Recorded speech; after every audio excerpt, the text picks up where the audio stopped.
ስለዚህ መስራት ያለብን እግዚአብሔር ያየኛል መክሊቱ የሱ ነው ብለን ነው እንጂ እንደራሳችን ስራ የምንቀበልበት ስለሆነ ማን ያየኛል ብለን መስራት አለብን። እግዚአብሔር ያየኛል።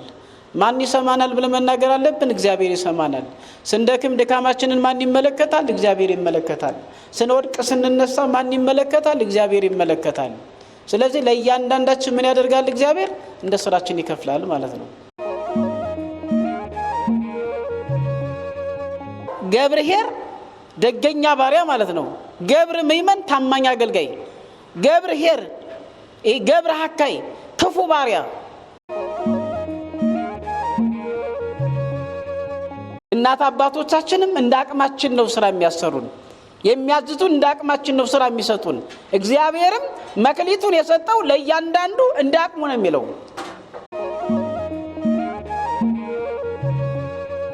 ፈተና ከሶስት ነገሮች ይመጣል አይደል? አንደኛው ከማያምኑት ነው፣ ሁለተኛው ከነገስታት ወይም ከባለስልጣናት ነው፣ ሶስተኛው ደግሞ ከሰይጣን ነው። ይብል አብድ በልቡ አልቦ እግዚአብሔር፣ ሰነፍ በልቡ እግዚአብሔር የለም ይላል አለ። ሰነፍ አሁን ስራ ሳይሰራ ይቀመጥና ታዲያ ጓደኞቹ ባለጸጎች ሲሆኑ፣ ጓደኛው ዶክተር ሲሆን፣ ጓደኛው ኢንጂነር ሲሆን፣ ጓደኛው ፓይለት ሲሆን፣ ጓደኛው ካህን ሲሆን፣ ጓደኛው መምህር ሲሆን፣ ጓደኛው ባለጸጋ ሲሆን ምን ይላል? አይ እግዚአብሔር የለም እንጂ እግዚአብሔር ቢኖርማ እኔንስ እንደነገሌ ማረጋግጦት ነው የሚል ስራ ይሰራል። ተመልከቱ፣ ነገር ይናገራል። አሁን እግዚአብሔር አትስራ ብሏል?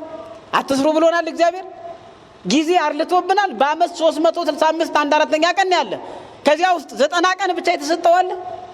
በአንድ ቀን 24 ሰዓት አለ። ስንት ሰዓት ነው የተሰጠን ለሁላችን? ለአንዱ 12 ብቻ፣ ለአንዱ 8፣ ለአንዱ 24 የሰጠው አለ። እግዚአብሔር ጊዜን አድልቷል? እግዚአብሔር ጊዜን በመስጠት አርልቷል?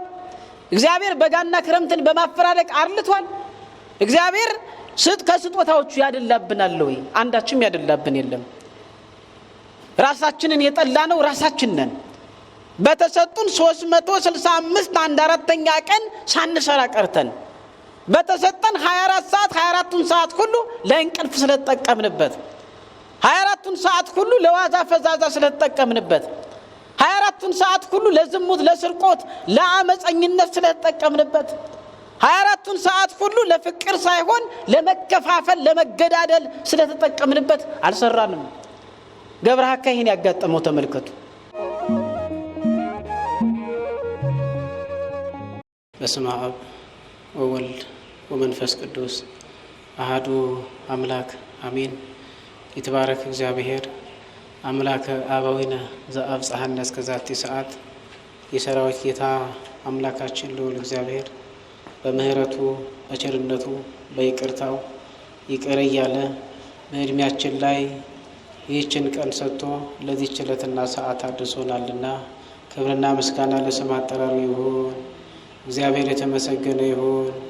እመቤታችን ቅድስት ድንግል ማርያም የጌታችን የአምላካችን የመድኃኒታችን የኢየሱስ ክርስቶስ እናት የእኛም እናታችን እግዚአብሔር እንዳከበራት መጠን ስሟ ለዘላለም የከበረና የተመሰገነ ይሁን። የቅዱሳኑ ሁሉ በረከት በሁላችንም ላይ ይደርብን። በአብ አበው በወልድ ውሉደ እግዚአብሔር በመንፈስ ቅዱስ መንፈሳውያን የተሰኛችሁ የእግዚአብሔር ልጆች የቅዱሳን ወዳጆች ባሰባሰበንና በጠራን እስከዚህች ዕለትም ባደረሰን በሕያው እግዚአብሔር ፍጹም ሰላምታ ሰላም እላችኋለሁ። እንደምን ዋላችሁ? እንደምን አመሻችሁ? እንደምን ቆያችሁ? እንኳን አደረሳችሁ፣ እንኳን አደረሰን። እግዚአብሔር ስሙ ለዘላለም የከበረና የተመሰገነ ይሁን። እግዚአብሔር አምላካችን እንደፈቀደ መጠን ዛሬ የምንነጋገርበት ምንባብ የሚሆነው የሐዋርያው ቅዱስ ጳውሎስ መልእክት አንደኛ ቆሮንቶስ ምዕራፍ 3 ቁጥር 3 ጀምሮ ያለው የእግዚአብሔር ቃል እንዲህ ይላል። ገና ሥጋውያን ናችሁና እስካሁን ድረስ ገና አትችሉም። ቅናትና ክርክር ስለሚገኝባችሁ ሥጋውያን መሆናችሁ አይደላችሁምን? እንደ ሰው ልማድስ አትመላለሱምን? አንዱ እኔ የጳውሎስ ነኝ፣ ሁለተኛውም እኔ የአጵሎስ ነኝ ሲል ሰዎች ብቻ መሆናችሁ አይደለምን? አጵሎስ እንግዲህ ምንድን ነው? ጳውሎስስ ምንድን ነው? በእነርሱ እጅ ያመናችሁ አገልጋዮች ናቸው። ለእያንዳንዳቸውም ጌታ እንደሰጣቸው ያገለግላሉ። እኔ ተከልሁ፣ አጵሎስም አጠጣ፣ ነገር ግን እግዚአብሔር ያሳድግ ነበር። እንግዲያስ የሚያሳድግ እግዚአብሔር እንጂ የሚተክል ቢሆን ወይም የሚያጠጣ ቢሆን አንዳች አይደለም። የሚተክልና የሚያጠጣ አንድ ናቸው። ነገር ግን እያንዳንዱ እንደራሱ ድካም መጠን የራሱን ደመወዝ ይቀበላል።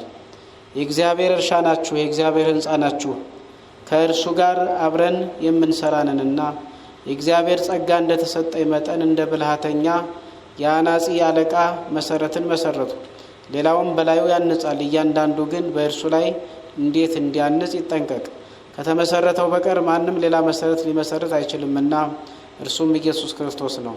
ማንም ግን በዚህ መሰረት ላይ በወርቅ ቢሆን በብርም በከበረ ድንጋይም በእንጨትም በሳርም ወይም በአገዳ ቢያንጽ የእያንዳንዱ ስራ ይገለጣል። በእሳት ስለሚገለጥ ያ ቀን ያሳያልና እያንዳንዱም ስራ እንዴት መሆኑን እሳቱ ይፈትነዋል። ማንም በእርሱ ላይ ያነጸው ስራ ቢጸናለት ደመወዙን ይቀበላል። የማንም ስራ የተቃጠለበት ቢሆን ይጎዳበታል፣ እርሱ ራሱ ግን ይድናል፣ ነገር ግን በእሳት እንደሚድን ይሆናል ይላል። አንደኛ ቆሮንቶስ ምዕራፍ 3 ከቁጥር 3 እስከ 16 ያለው የእግዚአብሔር ቃል። ስለ ቃሉ የቃሉ ባለቤት አምላካችን ልዑል እግዚአብሔር በድጋሚ ስሙ ለዘላለም የከበረና የተመሰገነ ይሁን። የትምህርታችን ርዕስ የሚሆነው እያንዳንዱ እንደ ራሱ ድካም መጠን የራሱን ደመወዝ ይቀበላል። እያንዳንዱ እንደ ራሱ ድካም መጠን የራሱን ደመወዝ ምን ይላል? ይቀበላል። አንደኛ ቆሮንቶስ ምዕራፍ 3 ቁጥር 8 ላይ የሚገኝ ነው። በተደጋጋሚ ይህንን ቃል ጠቅሶታል ሐዋርያው ቅዱስ ጳውሎስ። የትምህርታችን መሰረታዊ ዓላማ እንደየስራችን ዋጋ እንዳለን ማስገንዘብና ማስረዳት ነው። እያንዳንዱ የተሰጠው መክሊት አለ። በመክሊቱ እንደሰራበት መጠን እንደስራው እንደየስራው እግዚአብሔር ዋጋ ይከፍለዋል። ስለዚህ መስራት ያለበት እግዚአብሔር ዋጋ ይሰጠኛል ብሎ ነው እንጂ ሰው ይሰጠኛል ብሎ አይደለም ማለት ነው። ስለዚህ መስራት ያለበት እግዚአብሔር በስራዬ መሰረት ያከብረኛል፣ እግዚአብሔር ከፍ ከፍ ያደርገኛል፣ ያስብልኛል ብሎ እንጂ ሰው ያስብልኛል ብሎ መሆን የለበትም። ስለዚህ መስራት ያለብን እግዚአብሔር ያየኛል፣ መክሊቱ የሱ ነው ብለን ነው እንጂ እንደራሳችን ስራ የምንቀበልበት ስለሆነ ማን ያየኛል ብለን መስራት አለብን? እግዚአብሔር ያየኛል። ማን ይሰማናል ብለን መናገር አለብን? እግዚአብሔር ይሰማናል። ስንደክም ድካማችንን ማን ይመለከታል? እግዚአብሔር ይመለከታል። ስንወድቅ ስንነሳ ማን ይመለከታል? እግዚአብሔር ይመለከታል። ስለዚህ ለእያንዳንዳችን ምን ያደርጋል? እግዚአብሔር እንደ ስራችን ይከፍላል ማለት ነው።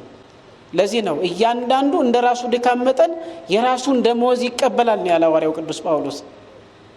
የተናገረው ማን ነው? ሐዋርያው ቅዱስ ጳውሎስ ነው። እንግዲህ የተናገረው ደግሞ ለጊዜው ለቆሮንቶስ ሰዎች ቢሆንም ለፍጻሜው ደግሞ ለሚያምን ሁሉ የተናገረው ነው። ለጊዜው ለቆሮንቶስ ሰዎች ነው። ፍጻሜው ግን ምንድነው? ለሚያምን ሁሉ የተናገረው ነው ማለት ነው። ለምን ሲባል የእግዚአብሔር ቃል ዘላለማዊ ነው። የእግዚአብሔር ቃል አስተማሪ ነው። ሁልጊዜም ቢሆን የእግዚአብሔር ቃል ግድፈት የለበትም። ሁልጊዜም ቢሆን የእግዚአብሔር ቃል የሚሻሻል አይደለም። እንደ ዓለማዊ መንግስታት እንደሰሩት ወይም እንደ ዓለማዊ ምሁራን እንደሚናገሩት በአንድ ወቅት ከፍተኛ ተቀባይነት እንደሚኖረው በሌላ ወቅት ደግሞ ዋጋው የሚቀንስ አይደለም። የእግዚአብሔር ቃል ሁልጊዜም ሙሉ ነው። የእግዚአብሔር ቃል ሁልጊዜም የማያልፍ ዘላለማዊ ቃል ነው። ምክንያት ነገሩ ምንድነው? ሐዋርያው ቅዱስ ጳውሎስ ይህን የተናገረበት እያንዳንዱ እንደራሱ ድካም መጠን የራሱን ደመወዝ ይቀበላል እያለ ያስረዳበት ምክንያት ምንድነው ሲባል ቆሮንቶሳውያን መከፋፈል ይዘው ነበረ። ትምክህት አብዝተው ነበረ። አንደኛ መከፋፈል አለ፣ ሁለተኛ ደግሞ ትምክህት አለ። የመጀመሪያው እንደውም መመካት ነው። ሰው መመካት ያለበት በማን ነው? መመካት ያለበት በእግዚአብሔር ነው። ሁላችንም የሱ ገንዘቦች ነን። ሁላችንም የሱ ሀብቶች ነን። ማንም የራሱ የሆነ የለም። ስለዚህ ልንመካበት የሚገባን እሱ እግዚአብሔር ብቻ ነው። ለዚህ ነው በአንደኛ ቆሮንቶስ ምዕራፍ 1 ቁጥር 30 ላይም የሚመካ በማን ይመካለ? በእግዚአብሔር ይመካለ። ሐናም ራሷ ዘሰይት መካ በዘለይት መካ በአእምሮ ወበለብ እግዚአብሔር በገቢረ ፍትሕ ወበርት የሚመካ ቢኖር እግዚአብሔርን በማወቁ ይመካ፣ በገቢረ ፍትሕ ወርት ፍትሕንና ርትን በማድረጉ ይመካ፣ በሌላ ግን አይመካ ብላ ሐናም ተናግራለች አንደኛ ሳሙኤል ምዕራፍ 2 ላይ። ስለዚህ መመካት ካለብን በማን ነው የምንመካ? በእግዚአብሔር ነው የምንመካ። በእግዚአብሔር ስንመካም እንዳግባቡና እንደ ሥርዓቱ እንዳካሄዱ ይሄርን ነው። እያጠፋን አይደለም የምንመካው፣ እየሰረቅን አይደለም የምንመካው፣ እየተከፋፈልን እየተገዳደልን እየተጠፋፋን እየተበላላን አይደለም የምንመካው፣ ሰውን ለማጥፋት አይደለም የምንመካው። በትህትና በፍቅር እርሱ እንዳሳየን መድኃኔዓለም ኢየሱስ ክርስቶስ ስለኛ ሲል ደሙን ያፈሰሰልን በማሰብ ስለኛ ሲል ሥጋውን የቆረሰልን በማሰብ ስለኛ ሲል በቀራንዮ አደባባይ መከራ የከፈለልን በማሰብ ስለኛ ሲል መገረፉን በማሰብ ስለኛ ሲል በመቃብር ውስጥ ማደሩን በማሰብ ስለኛ ሲል መታመሙን መድማቱን በማሰብ ነው መመካት ያለብን። በዚህ አይነት ትምክህት ነው በትህትና ውስጥ ሆነን ሰዎችን በመውደድ በፍቅር ውስጥ ሆነን ለሰዎቹ ዋጋ እየከፈልን እንጂ ሰዎችን ዋጋ እያስከፈልን አይደለም መመካት ያለብን። ዋጋ እየከፈልን ነው። መድኃኔዓለም ሰው ሊከፍለውን የማይችለውን ዋጋ ነው የከፈለልን። መድኃኔዓለም ኢየሱስ ክርስቶስ ሰው የማይችለውን የማንችለውን ጠላታችንን የተገዳደረልን፣ የማንችለውን ጠላታችንን ነው ያንበረከከልን፣ የማንችለውን ጠላታችን ነው አሰራሩን ያፈረሰልን። የዲያብሎስን አሰራር ያፈርስ ዘንድ የእግዚአብሔር ልጅ ተገለጠ። አንደኛ ዮሐንስ ምዕራፍ 3 ከቁጥር 9 ላይ የዲያብሎስን አሰራር እንዲያፈርስ የእግዚአብሔር ልጅ ተገለጠ ይላል። ስለዚህ የማንችለው ጠላታችን የዲያብሎስን አሰራር ነው መድኃኔዓለም ኢየሱስ ክርስቶስ ያፈረሰልን። የማንችለውን ማንም ከሰው ወገን ሊፍቀው የማይችለውን የዕዳ ደብዳቤን የደመሰሰልን። ተመልከቱ፣ የማንችለውን ነው በሰውና በእግዚአብሔር መካከል የነበረውን የጠብ ግድግዳ አፍርሶ ለዘላለም ጽኑ የሆነውን የፍቅር ሐውልት የገነባልን። ስለዚህ ይህን እያሰብን ነው መመካት ያለብን እንጂ በዓለማዊ አስተሳሰብ ሁነን አይደለም መመካት ያለብን። የቆሮንቶስ ሰዎችን አይታችኋቸዋል። ትምክህታቸውን ሐዋርያው ቅዱስ ጳውሎስ የገሰጸበትን ምክንያታቸው ምንድነው? እኔ የአጵሎስ ነኝ፣ እኔ የኬፋ ነኝ፣ እኔ የጴጥሮስ ነኝ፣ እኔ እኮ የኢየሱስ ክርስቶስ የመጀመሪያው ሐዋርያ የተባለው የቅዱስ ጴጥሮስ ደቀ መዝሙር ነኝ ይላል አንዱ ተነስቶ። በዚህ ነው ወይ ሰው የሚድነው? እኔ የገሌ ነኝ በማለት ነው የሚዳነው? የጽድቅ ስራዎችን በመስራት ነው ወይንስ እኔ የገሌ ነኝ በማለት በመመካት ነው የሚዳነው? በጎ ሆኖ በመመላለስ ንስሐ በመግባት ሥጋውና ደሙን በመብላት በመጠጣት እግዚአብሔር ያዘዘውን በመፈጸም ነው ወይስ እኔ ኦርቶዶክስ ነኝ በማለት ነው መዳን የምንችለው? በአግባቡ ሆነን ነው መመካት ያለብን። በአግባቡ ሆነን የሚመካ በእግዚአብሔር ይመካ የተባለው ጠላትም ቢመጣ እኛ በጎ ሆነን እኛ በጽድቅ መስመር እየተመላለስ እኛ በንስሐ እየሄድን እኛ ጠላት ሲጠላን እየወደድ ነው ሊያጠፋን እየመጣ እኛ በጎ እየሰራንለት ቢመጣ ግን ያኔ በማን እንመካለን? በእግዚአብሔር እንመካለን። ለእመ ርህበ ጸረከ አብልዖ ወለእመ ጸምዐ አስትጆ ወለእመ ገበርከ ዘንተ አፍሃመ እሳት ታስተጋብል አይልሁ። ጠላት ቢራብ አብላው፣ ቢጠማ ጠጣው፣ ቢታረዝ አልብሰው፣ እንዲህ ካደረክ በላዩ ላይ ፍም እሳትን ትሰበስባለህ ይላል። አንደኛ ይቅርታ የሐዋርያው ቅዱስ ጳውሎስ መልእክት ወደ ሮሜ ሰዎች ምዕራፍ 12 ላይ ገብታችሁ ተመልከቱት። ስለዚህ በዚህ አይነት ነው የምንሄደው። መድኃኔዓለም ኢየሱስ ክርስቶስ የሚያስተማረን ይህንን ነው። የሰማያዊ አባታችሁ ልጆች መሆን ብትፈልጉ ለማንም ሳታደሉ ሁሉንም በእኩል ውደዱ። እሱ ለማንም ሳያደላ ፀሐይንና ጨረቃን ከዋክብትን ክረምትና በጋውን ቀንና ሌሊቱን ያፈራርቃልና ታላላቅ ስጦታዎችን የሰጠን ለማንም ሳያደላ እኮ ነው። ለማንም አያደላም። በስጦታው ያደላል እንደ እግዚአብሔር ላመነውም ላላመነውም ለሚጸልየውም ለማይጸልየውም ታላላቅ ስጦታዎችን። ምክንያቱም ያለ እነዚህ ስጦታዎች የሰው ልጅ መኖር አይችልም። ያለ ፀሐይ መኖር ይችላል? ያለ ዝናብ ያለ ክረምትስ መኖር ይቻላል? ያለ ኦክሲጅንስ መኖር ይቻላል? እነዚህን ስጦታዎች ለሁሉም ነው በነፃ የሰጠው። ተመልከቱ። ለዚህ ነው ወሃቤ ኩሉ መጋቤ ኩሉ ለሁሉ የሚሰጥ ሁሉን የሚመግብ አይነ ኩሉ ነፍስ ይሰፎኪያከ የሁሉም አይን አንተን ተስፋ ያደርጋል። አንተ ተወሙ ሲሳይሁም በጊዜው አንተ ምግባቸውን በየጊዜው ትሰጣቸዋለህ። ተሰፍ የማነከ ወታጸግብ ለኩሉ እንስሳ ዘበሰራተከ እጅን ዘርግተህ ለሁሉም ለእያንዳንዱ ትሰጠዋለህ አለ። ተመልከቱ። እግዚአብሔር አምላክ ለእያንዳንዳችንም ለሁላችንም የሰጠን አምላክ ነው። ስሙ ለዘላለም የተመሰገነ ይሁን። ስለዚህ የችግር ዘመን ቢሆን እግዚአብሔር ይመግበኛል ብለን እንመካለን። የጦርነት ዘመን ቢሆን ሰላሙን ይሰጠኛል ብለን እንመካለን። የደዌ ዘመን ወይም የበሽታ ዘመን ቢሆን እግዚአብሔር ከህመሜ ይፈውሰኛል ብለን እንመካለን። የሞት ዘመን ቢሆን አልሞትም፣ እግዚአብሔር ትምክህት ያለ ጋሻ ያለ መከታ ያለ ዳዊት እንደተናገረው አፈቅረከ እግዚኦ በኃይል እግዚአብሔር ኃይል ወጸወኒ አምላኬ ሆይ ጉልበቴ ሆይ እወድሃለሁ። እግዚአብሔር ኃይሌ ነው፣ እግዚአብሔር መጠጊያዬ ነው፣ እግዚአብሔር አምባዬ ነው፣ እግዚአብሔር ጋሻዬ ነው፣ እግዚአብሔር መከታዬ ነው። የእሱን ስም በመዳን ከጠላት እድናለሁ አለ። ስሙን በመጥራት ከጠላት እድናለሁ አለ። እንተሶ በጸዋይ ከወለ እግዚአብሔር እድህንም ጸሪ እግዚአብሔርን ስም በመጠራበት ሰዓት ከጠላት ምን እላለሁኝ እድናለሁ አለ። መመካት በዚህ አይነት ነው ማለት ነው። የቆሮንቶስ ሰዎች ግን እንዲህ አይነት ትምክህት አልነበራቸውም። እኔ ጴጥሮስ የመጀመሪያው የኢየሱስ የመጀመሪያው ደቀ መዝሙር ቅዱስ ጴጥሮስ ነው፣ ስለዚህ እኔ የሱ ተማሪ ነኝ፣ አጵሎስ እኮ ኋላ ነው የመጣ እያሉ ተከፋፍለው ነበረ። ተመልከቱ። ስለዚህ እንዲህ አይነት ክፍፍል ማስወገድ አለብን ነው። እንዴው የመቆያ ነጥቦች በሁለት ነጥቦች ላይ እንቆያለን። እንደ ስራችን ዋጋ አንደኛው እንደ ስራችን ዋጋ እንከፈላለን ነው። እንዴት እንስራ የሚለውም በውስጡ አለበት። ሁለተኛው ካልሰራንስ የሚሉትን እነዚህን አይተን እናጠናቅቃለን። በዚህ ውስጥ ራሳችንን እንመለከታለን ማለት ነው። ስለዚህ ወደ አንደኛው ወደ ክፍል አንድ ስነድ እንደየስራችን ዋጋ እንከፈላለን ነው። እንደየስራችን ምን አለን? ዋጋ አለን። በዚህ ሳምንት ገብርኄር፣ ገብረ መይመን፣ ገብረ ሐካይ የሚባሉ 3 አገልጋዮችን አይተናል። በምሳሌ የተለያዩ መምህራን በዚህ ሳምንት ውስጥ አስተምረውናል። ዛሬ አርብ እንደመሆኑም ይህንን ማጠቃለል ይጠበቅብናል ማለት ነው። ስለዚህ ሌላ ከማምጣት እነዚህን ምሳሌ አድርገን ነው ዛሬ የምንነጋገረው። በዚያው ላይ ማን የሚባሉ ነበር? ገብርኄር ደገኛ ባሪያ ማለት ነው። ገብረ መይመን ታማኝ አገልጋይ፣ ገብርኄር ገብረ ሐካይ ክፉ ባሪያ።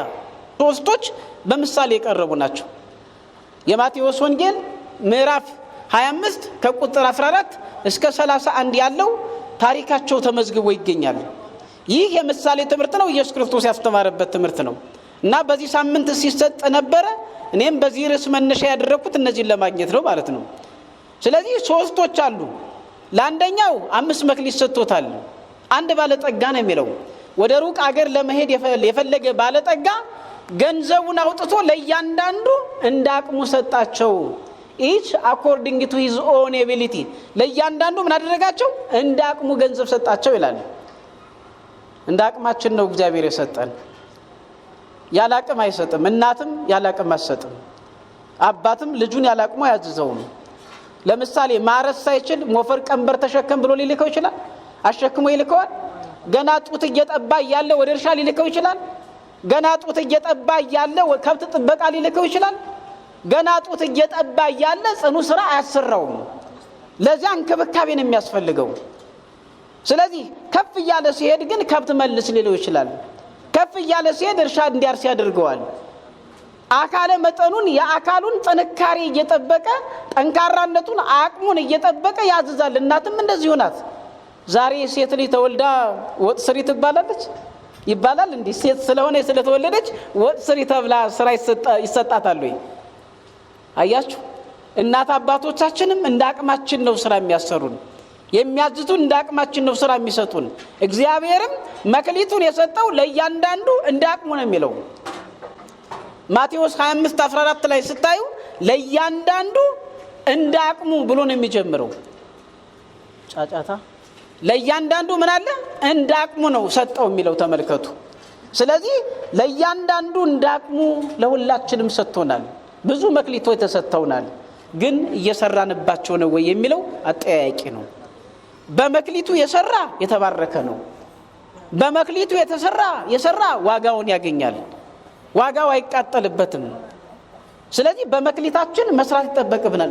ስለዚህ ለእያንዳንዳችን እንዳቅማችን ስራ ተሰጥቶናል ነው። እግዚአብሔር የሰጠው ለእያንዳንዱ እንዳቅሙ ነው። አንዱን ዶክተር አደረገው፣ አንዱን ኢንጂነር አደረገው፣ አንዱን የህግ ባለሙያ አደረገው፣ እናቶችን እናት አደረገ፣ ሌሎችን አርሶ አደር አደረገ፣ አንዱን መምህር አደረገው፣ አንዱን ካህን አደረገው፣ ሌላውን ዲያቆን አደረገው፣ ሌላውን ሰባኪ አደረገው፣ ሌላውን ዘማሪ አደረገው። ይሄ ሁሉ መክሊት ከማን ነው የሚገኘው? ከእግዚአብሔር ነው። አንደኛ ቆሮንቶስ ምዕራፍ 12 ላይ ገብታችሁ አንብቡ። እንደዚሁም የሐዋርያው ቅዱስ ጳውሎስ መልእክት ወደ ሮሜ ሰዎች ምዕራፍ 12ን በተመሳሳይ መክሊት ዋጋ ወይም ጸጋ ከእግዚአብሔር ለእያንዳንዳችን ጸጋ እንደተሰጠን ያመላክታሉ። እነዚህ ምዕራፎች ለእያንዳንዳችን እንደ አቅማችን ተሰጥቶናል። ከአቅም በላይ የሆነ መክሊት የሚሰጥ አይደለም እግዚአብሔር። ወላጆቻችን እንኳን እንደ አቅማችን እንደሚሰጡን በየትኛውም ቦታ ላይ ስንታዘዝ እንደ አቅማችን ነው። ነገር ግን ምን ያስፈልጋል? እንደየአቅማችን ተክተን መስራት ያስፈልጋል ነው። በመክሊታችን ለማትረፍ ብርድ ነው ማለት የለም። ብርዱን መቋቋም ያስፈልጋል። በረሃ ነው፣ ሙቀት ነው፣ ዋይ ነው፣ ቃጠሎ ነው ማለት አያስፈልግም። ሁሉን መቋቋም ነው። ወይም ደግሞ ሌላ ይጋፋኛል፣ ሌላው ይገርፈኛል፣ ሌላው በሰይፍ ሊቆርጠኝ ይችላል፣ ሌላው በእሳት ሊያቃጥለኝ ይችላል፣ በአንበሳ ጉድጓድ ሊጥለኝ ይችላል፣ ከስራዬ ሊያባረኝ ይችላል፣ ልጠላ እችላለሁ፣ ልገለል እችላለሁ፣ ንብረቴ ይወረሳል የሚባል የለም። በዚህ በስራ ውስጥ መክሊቱ ከተሰጠ መክሊቱን የተሰጠው ጠንክሮ መስራት አለበት። እንደዚህ ነው የሚለው ከኔ ይልቅ ሴት ልጁን ወይም ወንድ ልጁን፣ ከኔ ይልቅ አባቱን ወይም እናቱን፣ ከኔ ይልቅ እህቱን ወይም ወንድሙን፣ በአጠቃላይ ከኔ ይልቅ በዚህ ዓለም ያለውን ገንዘብ ወዶ የማይታዘዘኝ ለኔ ሊሆን አይገባም ነው ያለው። በማቴዎስ 10 ላይ እንደዚህ ነው የሚናገረው። ከኔ ይልቅ በዚህ ዓለም ያለውን ገንዘብ ወዶ የሚከተል ለኔ ሊሆን አይገባኝም። መስቀሉን ተሸክሞ የማይከተል ለኔ ሊሆን አይገባም ማለት ነፍሱን ሊያድን የሚወድ ያጠፋታል ይላል። አያችሁ፣ ነፍሱን ሊያድን የሚወድ በዚህ ዓለም ምን ይላታል ይላል? ያጠፋታል ነው። ምንድነው ያጠፋታል? ሰይፍ ቢመጣ ስለኔ ሲል በሰይፍ ይቆረጣል። መጋዝ ቢመጣ በመጋዝ ይሰነጠቃል። በአንበሳ ጉድጓድ መጣል ቢያስፈልግ ይጣላል። በእሳት ውስጥ መርመጥመጥ መቃጠል ቢያስፈልግ ስለኔ ሲል ይቃጠላል እንጂ ነፍሱን ምን አይልም አይቆጥባትም። ከተጋድሎ ወደ ኋላ አይልም የሚል አገላለጽ ነው ያለው። ተመልከቱ። ለዚህ ነው እንግዲህ ወደ ኋላ መለስ ብለን ስናያቸው ነቢያትን ስናይ በድንጋይ እየተወገራለ በድንጋይ እየተወገሩ አሉ። በጉድጓድ ውስጥ በአንበሳ ጉድጓድ የተጣሉ አሉ። ዳንኤልን አታስታውሱ?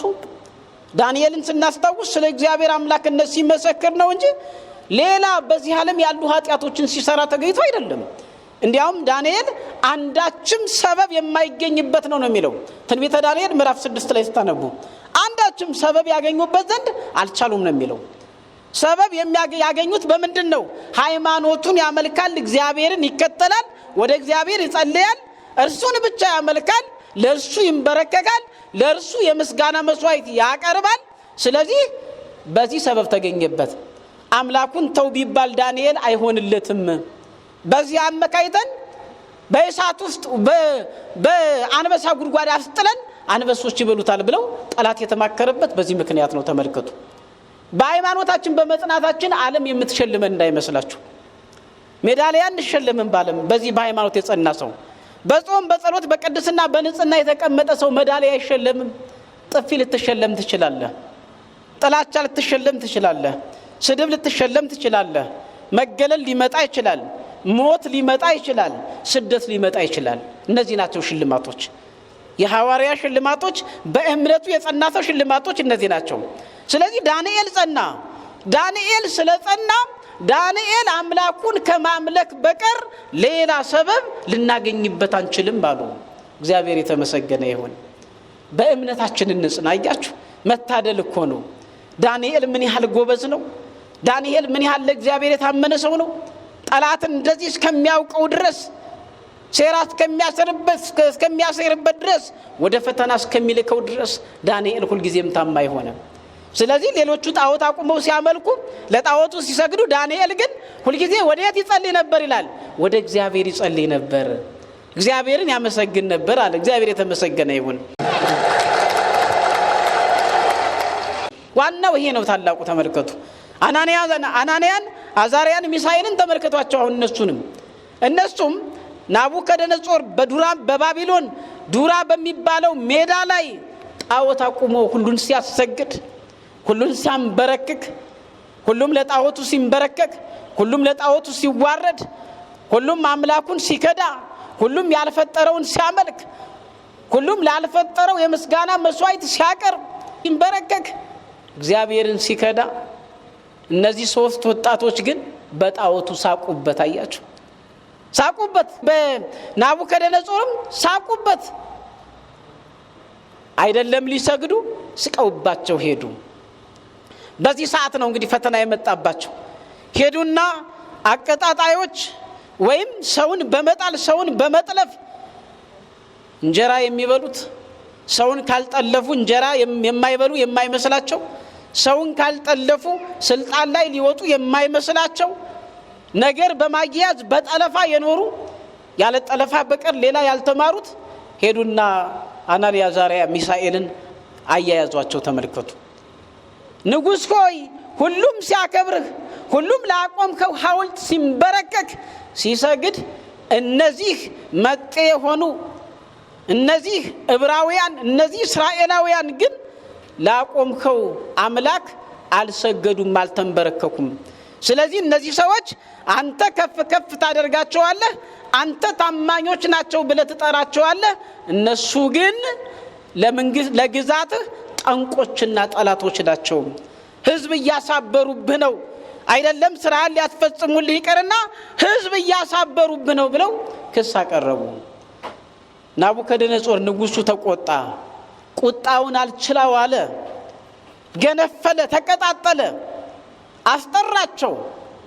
ሰራዊት ልኮ አስጠራቸው። ሚሳቅ ሲድራቅ አብደናጎ እናንተ ላቆምኩት ለአምላኬ አለመስገዳችሁ ወደሱስ አለመጸለያችሁ እውነት ነውን አላቸው። እውነት ነውን? በሚያስፈራ ግርማ ተመልከቱ። ሰራዊት አጅቦታል። ቁረጥ ቢለው የሚቆርጥ ሰራዊት አለ። በጉድጓድ ጣል ቢለው የሚጥል አለ። ደብድበ ግደል ቢባል የሚገል አለ። በእሳት አቃጥል ቢባል ትእዛዝ ብቻ የሚጠብቅ ሰራዊትን ያጀበው። ስለዚህ ከንጉሱ አፍ የሚወጣውን ትእዛዝ ብቻ ነው የሚከታተሉት እንጂ ከዚያ በኋላ ፈጥነው እርምጃ መውሰድ የሚችሉ ነበልባላውያን የሆኑ ስጋውያን ክንዶች አሉ። ነገር ግን ስጋውያን ክንዶች ቢኖሩም የእግዚአብሔር ክንድ ያደቃቸዋል። የእግዚአብሔር ክንድ ነው የማይደቅ። የእግዚአብሔር ክንድ ብርቱ ነው። የእግዚአብሔር ክንድ ያሻግራል። ነገር ግን የስጋውያን ክንድ ምን ይሆናል? ይደክማል፣ ይጠፋልም። ስለዚህ እነዚህ ሶስቱ አናንያ አዛርያ ሚሳኤል ወይም ሚሳቅ ሲድራቅ አብደናጎ የንጉሱን ትእዛዝና የንጉሱን ግብረ አበሮች አልፈሯቸውም። የፈሩትና ያከበሩት የሰማዩን ጌታ ነው። እግዚአብሔር ስሙ ለዘላለም የተመሰገነ ይሁን። እናንተ አለመስገዳችሁ እውነት ነውን አላቸው። አዎ ንጉሥ ሆይ እኛ በዚህ ነገር ልንመስልህ አንችልም። እኛ ያንተን ጣዖት አናመልክም። እኛ የምናመልከው አምላክ በሰማይ አለ አሉ። እግዚአብሔር የተመሰገነ ይሁን። በዚህ ሰዓት ነው ውሰዱና አቃጥሏቸው አለ። አቃጥሏቸው ፍጠኑ አለ። ብትሰግዱ ይሻላችኋል። እናንተ የምታመልኩት አምላካችሁ አያስጥላችሁም አላቸው። እኛ የምናመልከው አምላክ ያድነናል። ባያድነንም እንኳን ለጣዖት እንዳንሰግድ ይሄን ቁርጥ ወቃሉት። ተመልከቱ። መዳንም በእግዚአብሔር ነው፣ ዋጋ መክፈልም ሰማዕትነት መቀበልም በእግዚአብሔር ነው። አይደለም? እግዚአብሔር ያድናል። ሰማዕትነት እንድንቀበል ሲፈልግም ለኛ ጥቅም ታላቅ ለሰማያዊ ጥቅማችን ስለሆነ የሕይወት አክሊልን ሊያቀዳጀን ስለሆነ በእሳትም ልንቃጠል እንችላለን፣ በሰይፍም ልንጠፋ እንችላለን፣ በመጋዝ ልንሰነጠቅ እንችላለን፣ በረሃብ ልንሞት እንችላለን። ብዙ ነገር አለ። አያችሁ? ግን ለምናችን ነው? ለጥቅማችን ነው። ሰማያዊ የሕይወት አክሊልን እንድንቀዳጅ ነው። እስከ መጨረሻው ድረስ የጸናኩን የሕይወትን አክሊል ትቀዳጃለን የሚለው ተመልከቱ። እስከ መጨረሻው ድረስ የጸናኩን የሕይወትን አክሊል ምን ትላለህ? ትቀዳጃለህ። ራእየ ዮሐንስ ምዕራፍ 2 ቁጥር 10 ላይ ማለት ነው። ስለዚህ ጻኑ፣ በረቱ፣ ወደ እሳት ተጣሉ። እግዚአብሔር ግን ነበልባላዊ መልአክ ላከና እሳቱን አጥፍቶ እነሱ ዳኑ። ጣዮቻቸው በነበልባሉ ከሩቅ ነው ነደው ጠፉ ማለት ነው። ስለዚህ ወደ ዋናው ስንመጣ ምን ለማለት ነው? ስራ ማለት ሃይማኖታችንን እምነታችንን በስራ መግለጥ ነው። ሃይማኖት ማለት እምነታችንን በስራ መግለጥ ነው።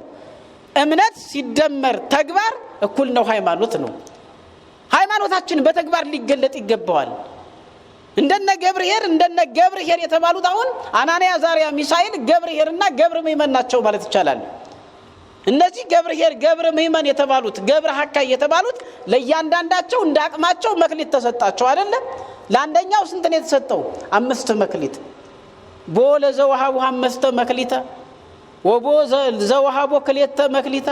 ለእያንዳንዱ እንዳቅሙ ለአንደኛው 5፣ ለሁለተኛው 2፣ ለሌላኛው ደግሞ ለሶስተኛው 1 መክሊት ሰጠው።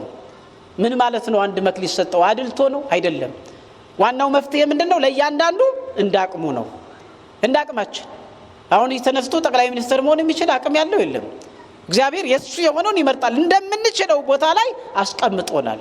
ስለዚህ በጸጋችን ያ የተሰጠን እያንዳንዱ የተባለው ለእያንዳንዳችን የተሰጠ መክሊት ነው። ገብርኄር የተባለው 5 መክሊት ተሰጠው። አመሰግናለሁ አለ። ሌት ተቀን ወጣ ወረደ፣ ነደደ በረደ፣ መከራውን ሁሉ ተቋቋመ። በመናፍቃን የሚደርስበትን፣ በአሕዛብ ነገስታት የሚደርስበትን፣ በሰይጣን የሚደርስበትን ፈተና ሁሉ ተቋቋመ። ተመልከቱ። ፈተና ከ3 ነገሮች ይመጣል አይደል? አንደኛው ከማያምኑት ነው። ሁለተኛው ከነገስታት ወይም ከባለስልጣናት ነው። ሶስተኛው ደግሞ ከሰይጣን ነው። ተመልከቱ። እነዚህ ፈተናዎች ሁሉ መጥተውበታል። እነዚህም ሁሉ እሱን ለማንበርከክ መጥተዋል። እነዚህ ሁሉ መክሊቱን ሊያስጥሉት መጥተዋል። ገብርኄር ግን መክሊቱን የሚጥል አልነበረም። ገብርኄር ግን መክሊቱን የሚቀብር አልነበረም።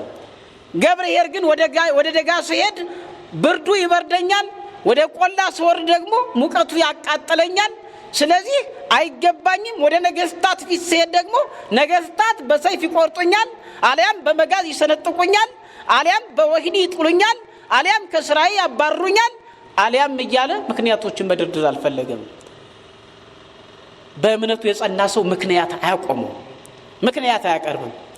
በቃ ጾም ነው ይጾማል፣ ጸልይ ነው ይጸልያል፣ ለእግዚአብሔር ስገድ ነው ይሰግዳል፣ አስራት በኩራት ቀዳሚያት አምጣ ነው ያመጣል፣ በጉልበት ስራ ነው ይሰራል፣ በአቅምህ ያለን ስራ ነው ይሰራል እንጂ ምክንያት የሚደረድር አይሆንም።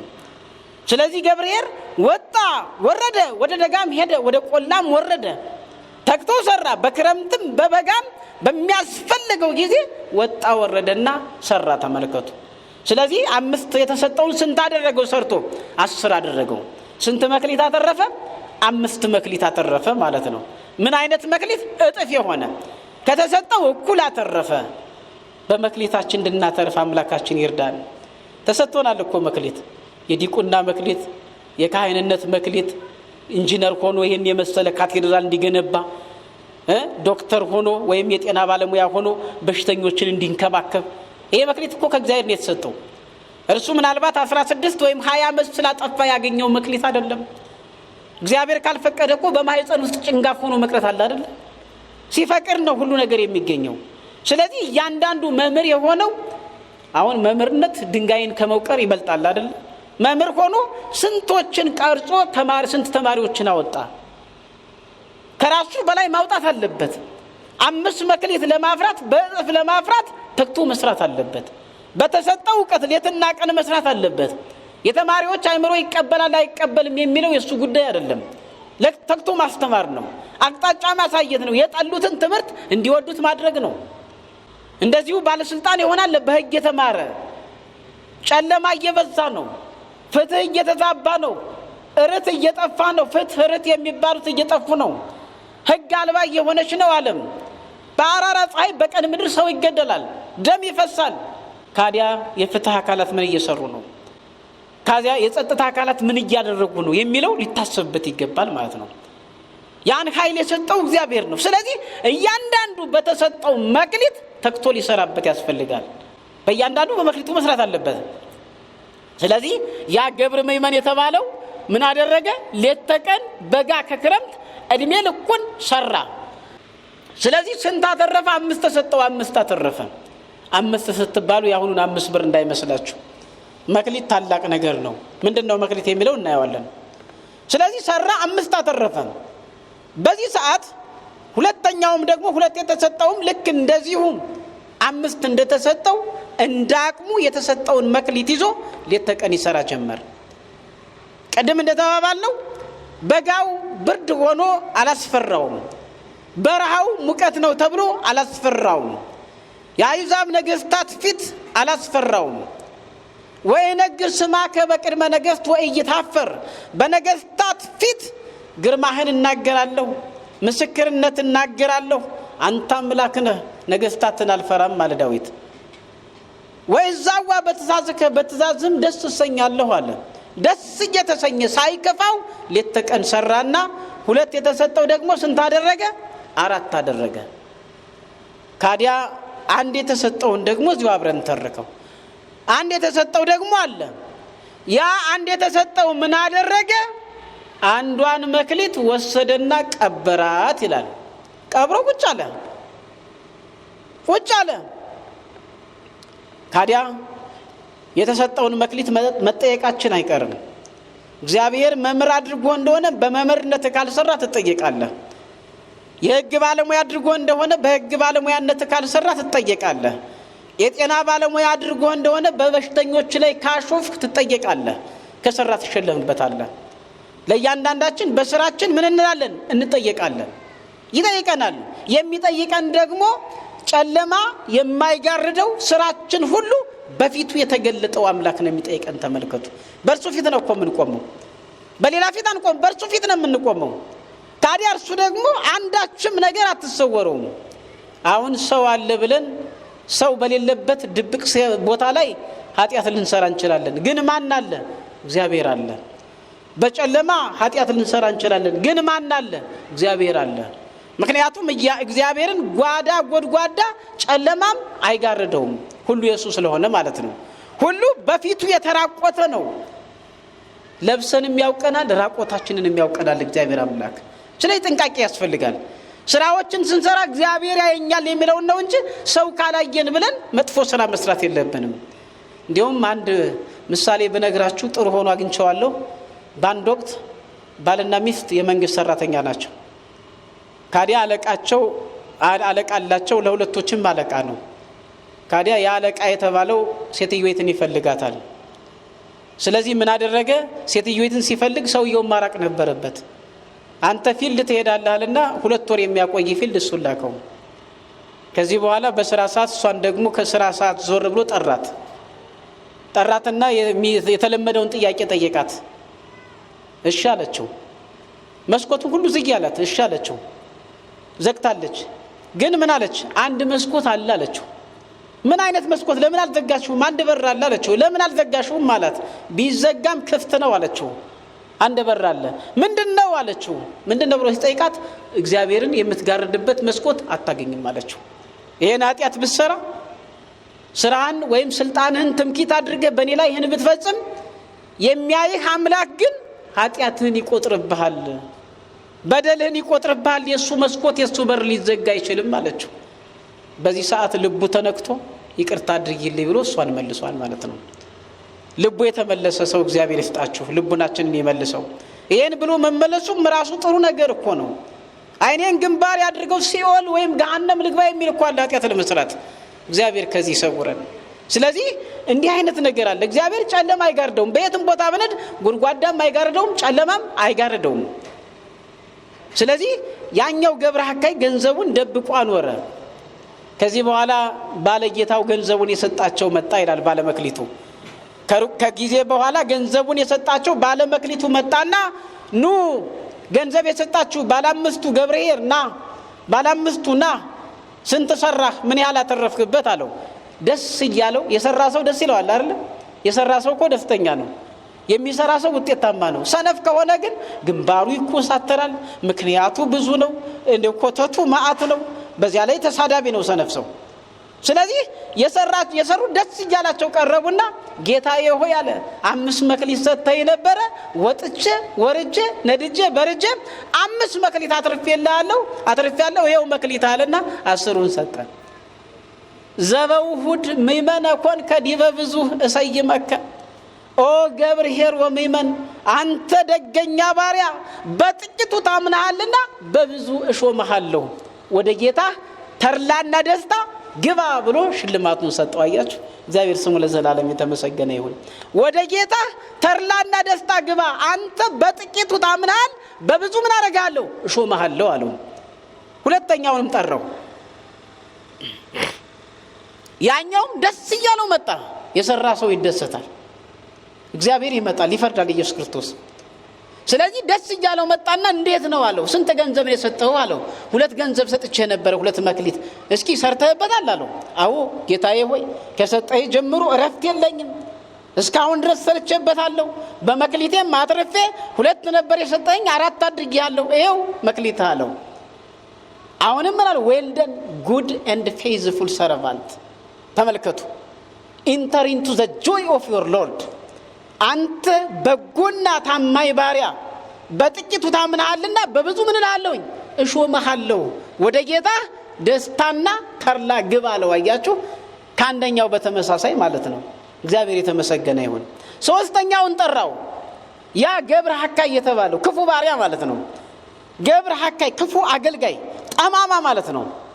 በተሰጠው ሥራ የማይሰማራ የተሰጠውን ሥራ የማይወጣ ማለት ነው።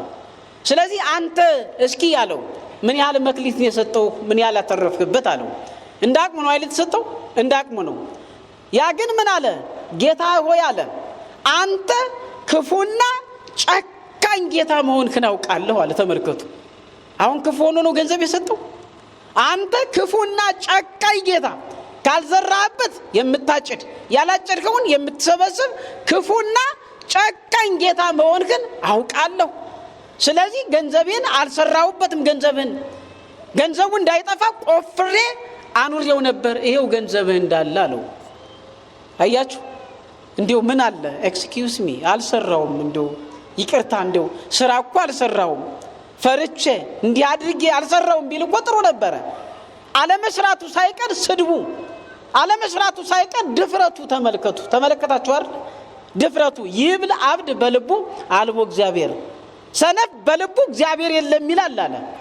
ሰነፍ አሁን ስራ ሳይሰራ ይቀመጥና ካዲያ ጓደኞቹ ባለጸጎች ሲሆኑ ጓደኛው ዶክተር ሲሆን ጓደኛው ኢንጂነር ሲሆን ጓደኛው ፓይለት ሲሆን ጓደኛው ካህን ሲሆን ጓደኛው መምህር ሲሆን ጓደኛው ባለጸጋ ሲሆን ምን ይላል?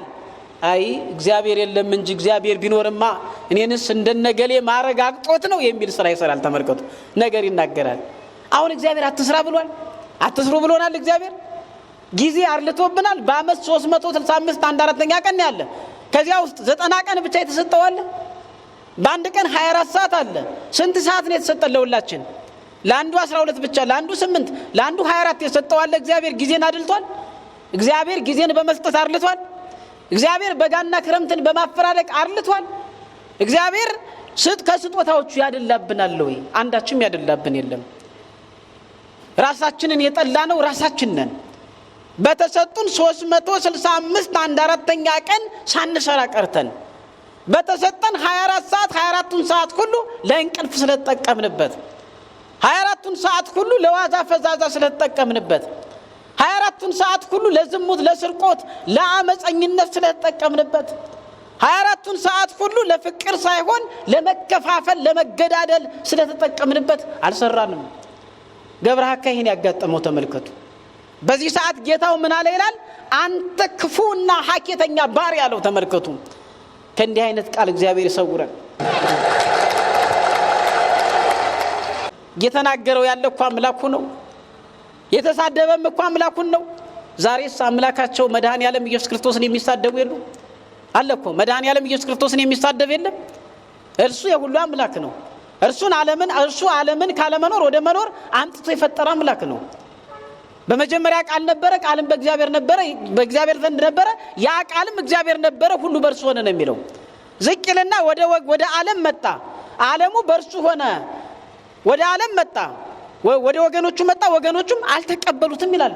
ለተቀበሉት ሁሉና በስሙ ለሚያምኑት ግን የእግዚአብሔር ልጆች የሆኑ ዘንድ ስልጣንን ሰጣቸው። ከደም ወይም ከስጋ ፈቃድ ወይም ከወንድ ፈቃድ አልተገኙም። የማን ልጆች እንዲሆኑ ስልጣን ሰጣቸው ነው የሚል? የእግዚአብሔር ልጆች እንዲሆኑ። ዓለም ውስጥ ነበረ፣ ዓለሙም በእርሱ ሆነ ብሎ ነው ዮሐንስ የሚነግረን። ካዲያ ሁሉን የሚያደርገውን ኢየሱስ ክርስቶስን ዛሬ ፍጡር ነው ሌላ ነገሮችን እየተናገሩ የሚሳደቡ አሉ፣ ግን ዋጋቸውን ያገኛሉ። መንፈስ ቅዱስን የሚሳደብ በምድርም በሰማይም ንስሐ የለውም ይላል። ካዲያ ገሃነመ እሳት ነው ዋጋው። አንደበታቸው መሰብሰብ ነበረባቸው። ስለዚህ ሐካይ ተሳደበ። አለመስራቱ አይደለም ገንዘቡን ቀበረው፣ በዛ ላይ ደግሞ ተሳደበ። ስለዚህ ምን አለ ይላል ጌታው?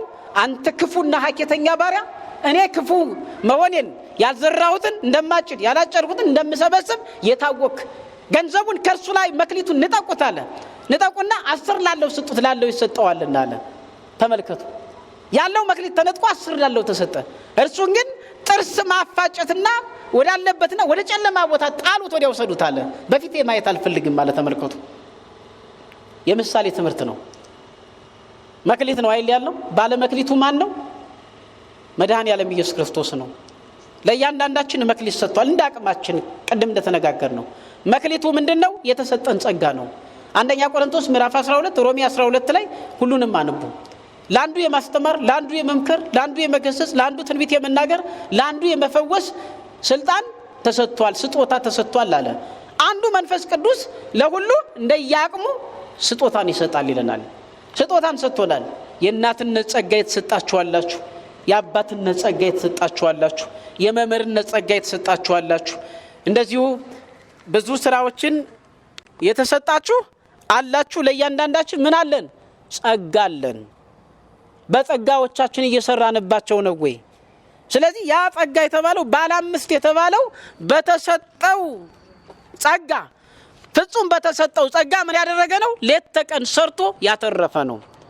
እናቶች እንዴት አተረፉ ሲባል ልጆች እነሱ የንስሐ ሰዎች እንደሆኑ፣ እነሱ ወደ ቤተክርስቲያን እንደሚገሰግሱ፣ እነሱ ቃል እግዚአብሔርን እንደሚፈልጉ፣ እነሱ ስጋውና ደሙ እንደሚቀበሉ፣ እነሱ የተራበ እንደሚያበሉ፣ የተጠማ እንደሚያጠጡ፣ ልጆቻቸውም እነሱን የመሰሉ ሴት ልጆችን ከተኩ ትክክለኛ እናቶች ናቸው። በመክሊታቸው ሰርተዋል።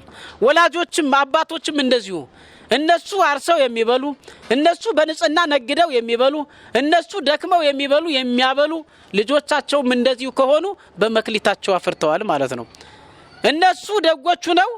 ልጇ ባለፈው እንደተነጋገርነው ልጆቻቸው እነሱ ቀሚስ ለብሰው የቤተ ክርስቲያን ስርዓት ጠብቀው እየተመላለሱ ልጆቻቸው ግን ባለ 9 መስኮት ውሻ የወጫጨቀው አጎዛ ለብሳ በዚያ 9 ቀለም ተቀብታ እዚያ በዝሙት የምትወድቅ ከሆነ መክሊታችሁ ተቃጥሏል ነው። መክሊት እንዳይቃጠል ልጆችን በአግባቡ ማሳደግ ያሳድጋል። ልጆች መክሊቶች ናቸው። ተማሪዎች መክሊቶች ናቸው። እያንዳንዱ በተሰጠው የሕክምና ባለሙያው የሰጠው መክሊቱ እግዚአብሔር ነው። በሽተኞችን በአግባቡ ሲታመሙ ታሞ መንከባከብ አለበት። የፍትህ ባለሙያው ፍትህ እንዳይጨልም፣ ፍትህ ርት እንዳይጠፋ፣ ህዝብ ድሃ እንዳያለቅስ፣ እንዳይጎዳ፣ ድሃ ተበደለ ፍርድ ጎደለ ብሎ በአግባቡ መስራት አለበት። ለእያንዳንዳችን ምን አለን? መክሊት አለን። ስለዚህ ባለ 5 ባለ 2 የተባሉት ፍጹም በእጥፍ እንዳተረፉ ሁሉ በተሰጠው መክሊት ተክቶ የሰራ ያተረፈ ዌልደን ጉድ ኤንድ ፌዝፉል ሰርቫንት ኦ ገብርኄር ወሚመን ዘበውሁድ ሚመን ኮን ከዲበ ብዙ ሰይመከ ባውስተ ፍስሐው ለእግዚእከ አንተ ታማኝና አገልጋይ ደግ ባሪያ በጥቂቱ ታምናልና በብዙ እሾመሃለሁ ወደ ጌታ ተርላና ደስታ ግባ ተብሎ ሽልማትን ይሸለማል ማለት ነው። ስለዚህ እንሸለማለን ወይንስ መክሊታችን ተቃጥሏል ወይንስ በመክሊታችን እየሰራንበት ነው? ሁለቶች እንዲያን የሰሩ። አንደኛው ግን ምን አደረገ? ያለ መክሊቱን ቀበረ። መክሊት የተባለው የእግዚአብሔር ቃል ነው። አላስተምርም አለ። በአሕዛብ መካከል ሂጄ ባስተምር የአሕዛብ ነገስታት ይገርፉኛል፣ ይሰቅሉኛል፣ በሰይፍ ሊቆርጡኝ ይችላሉ፣ በመጋዝ ሊሰነጥቁኝ ይችላሉ፣ ከእስራኤል ሊያባርሩኝ ይችላሉ፣ ጥቅማ ጥቅሜ ይቀርብኛል፣ ከማዕርጌ ወርዳለሁ። ስለዚህ እኔ ልዳን እንጂ ሌላው ቢቃጠል፣ ሌላው ቢጠፋ፣ ሌላው ገሃነም ቢገባ አይመለከተኝም ብሎ መክሊቱን የቀበረ ነው። ራሱን ብቻ ለማዳን ራስን ብቻ ማዳን አይፈቀድም። ይዞ ነው መዳን የሚቻለው። ስለዚህ ያ መክሊቱ ተወሰደበት የሚለው ጸጋውን አጣ ነው። ልክ አዳምና ሔዋን ዕፀ በለስን ሲበሉ ራቆታቸው እንደሆኑ እርሱም የእግዚአብሔር ጸጋ ጎደለው ነው። ተመልከቱ። ወሩሩት የተባለው የመጨረሻው ፍርድ ነው። ለእያንዳንዳችን እንደ ስራችን ሊከፍል መድኃኔዓለም ኢየሱስ ክርስቶስ ምን ያደርጋል? ይመጣል። በግርማ መንግስቱ ይመጣና በጎ የሰሩትን እናንተ የአባቴ ቡሩካን ብሎ ወደ መንግስተ ሰማያት ያስገባል። የመጨረሻ ፍርድ ክፉ የሰሩትን ደግሞ እናንተ ርጉማን ከኔ ወግዱ ብሎ ወደ ገሃነመ እሳት ይልካቸዋል። ስለዚህ ለእያንዳንዳችን ምን አለን ማለት ነው? እንደየስራችን እንከፈላለን። ለዚህ ነው ሐዋርያው ቅዱስ ጳውሎስ እያንዳንዱ እንደራሱ ድካም መጠን የራሱን ደመወዝ ምን ይላል? ይቀበላል ነው። አንደኛ ቆሮንቶስ ምዕራፍ 3 ቁጥር 8። እግዚአብሔር አምላክ በተማርነው ፍሬ እንድናፈራ አምላካችን ይርዳን።